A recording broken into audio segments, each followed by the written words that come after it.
महेश्वर गुरु साक्षात् परम ब्रह्म तस्मै श्री गुरवे नमः। जय गुरुदेव, जय जगन्नाथ। दर्शक बंधु, आज कार्यक्रम माध्यम आमे ग्रह एवं तांको पई केउ प्रकार प्रतिकार, गोटे ग्रह जदि व्यक्ति विशेष को कौन से प्रकार अशांति, दुख, पीड़ा, कष्ट, कौन से दशा, अंतर्दशा, प्रत्यांतरदशा, अवस्थिति, भाव, दृष्टि अनुपात रे प्रदान करुता है, तेबे व्यक्ति विशेषटी किपरि से ग्रह दशा मुक्ति पाइब, सेतिपाई आज आमे महाग्रह रविंक विषय रे ए कार्यक्रम माध्यम रे आलोचना करिबा। रवि जदि जन्मकुंडली रे भल स्थिति रे नथांती, तेबे व्यक्ति विशेष पिता सहित विरोध होता है, पिता रोगाक्रांत होता है, पुत्र मानकर पिता मानकर संपर्क रे द्वंद्व सृष्टि हुए, आत्मशांति व्यक्ति विशेष को मिल पारे नहीं, अल्प वयस रे वृद्धत्व व्यक्ति विशेष को आक्रमण करे, व्यक्ति विशेष पेट जनित रोग रे पड़ी पारे। तेणु रवि महाग्रहंकर अशुभ फल द्वारा कर्म मध्य नाश हो जाए। व्यक्ति विशेष पाखरे ज्ञान थाई मध्य व्यक्ति विशेष कर्म प्राप्ति करि पारे नहीं, व्यक्ति विशेष पाखरे धन, मान, सम्मान सबु किछि थाई मध्य व्यक्ति विशेष आत्मशांति प्राप्त करि पारे नहीं।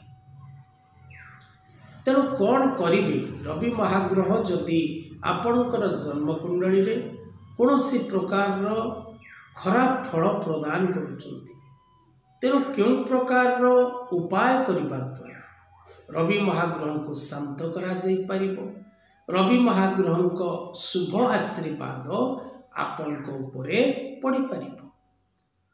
तेबे प्रथमतः रवि महाग्रह को शांत करिबा पई सूर्य नारायणकर पूजा नित्यांत आवश्यक। नमस्कार प्रिय भानु, प्रत्येक दिन स्नान कर्म परिसमाप्ति परे सूर्यार्घ्य दान पूर्वक सूर्य नमस्कार करंतु।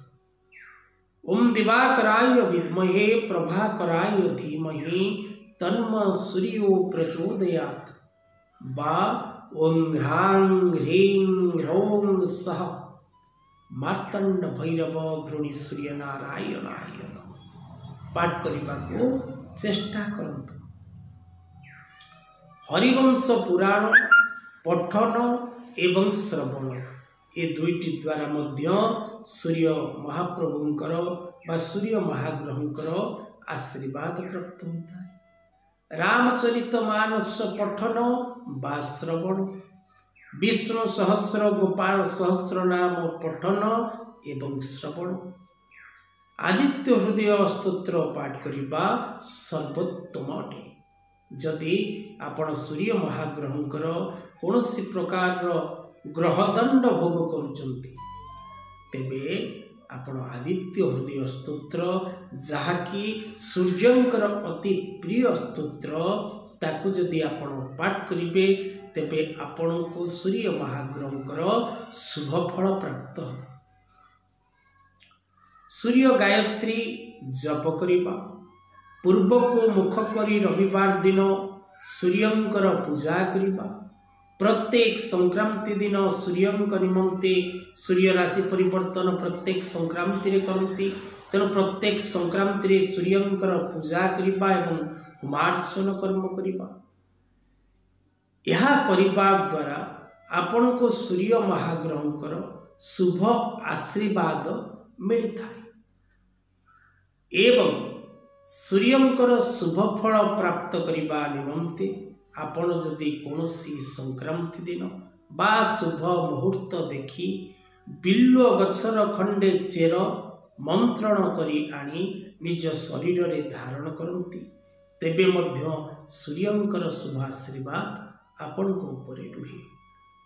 माणिक्य रत्न धारण करिबा, सूर्य गायत्री पाठ करिबा, गुरु गुरुजन मानकर आशीर्वाद प्राप्त करिबा, पितामातांकर चरण स्पर्श करी प्रत्येक दिन सेमानंकर आशीर्वाद ग्रहण करिबा, देव ब्राह्मण द्विज एमानंकर सम्मान करिबा, छोट पिलामानकु आदर जत्न करिबा, प्रत्येक समय निजर चरित्र को पवित्र रखिबा, सत्य कहिबा, अन्य को न ठकिबा।